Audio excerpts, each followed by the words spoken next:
Hi there, Anna Guest-Jelley here, founder of Curvy Yoga. Here with you today for another episode of From the Curvy Mat. Okay, so I've been waiting to share this one with you. Ready? Today's question from a reader is, I've got a trip to see my family around the corner. I always want to keep up my practice around them, but I never seem able to. Got any tips? Oh, yoga and family. Here we go. Okay, so this video is coming to you towards the start of the holiday season, but it's a good one for any time of the year that you're going to be spending time with family and you're thinking, oh, how are you going to be able to continue your practice while you're around them? So let's get into the tips. Okay, so tip number 1 is plan ahead. And this is, I think, the key to the whole enchilada. So if you're thinking to yourself, I'd love to practice yoga when I'm around my family, but I don't know if I'll be able to, you definitely won't be able to if you don't have what you need. So this starts first with packing. Pack what you need. Pack comfortable clothes, pack your yoga mat if there's not one that your family has laying around that you can use. Pack whatever you need to be able to do your practice. The next part of planning ahead is talking with your family. So you might like to tell them ahead of time, I've been practicing yoga a lot lately. I really want to keep it up when I'm around you.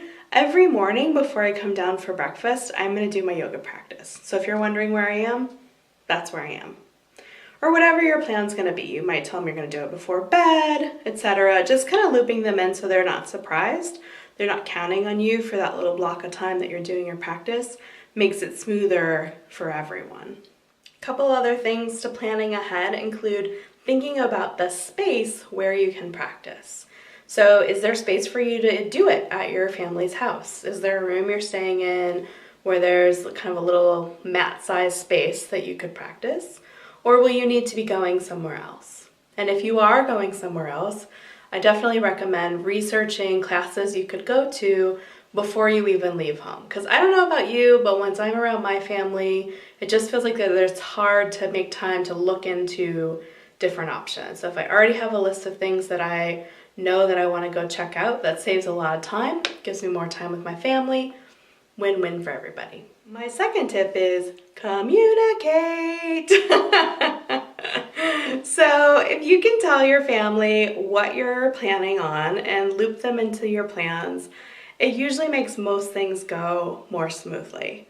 And who knows, depending on your family, they might totally even want to join you for your practice. And if you're not kind of using that as your safe haven to escape and have you time, which is what I do, then you might be up for having them join you.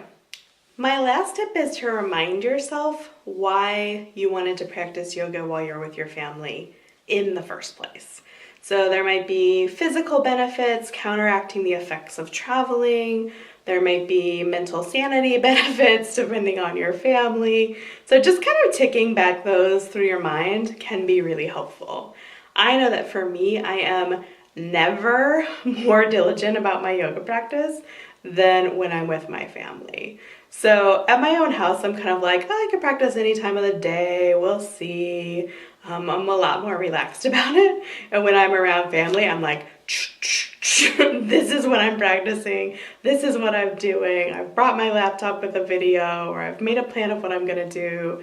I'm very intense about it in some ways. And that's because I need it. So I need that alone time. I recharge on my own, and it's nice for me to have that alone time.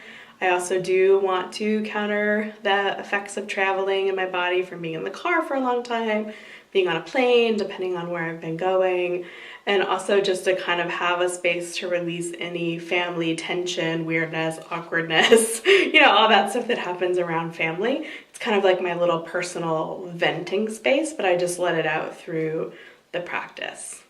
Okay, so last thing, is it harder to practice yoga around your family?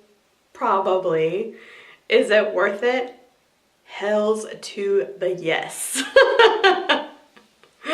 Okay, so let us know in the comments below, how do you practice yoga around your family? The more tips, the merrier. Thanks! You enjoyed this video.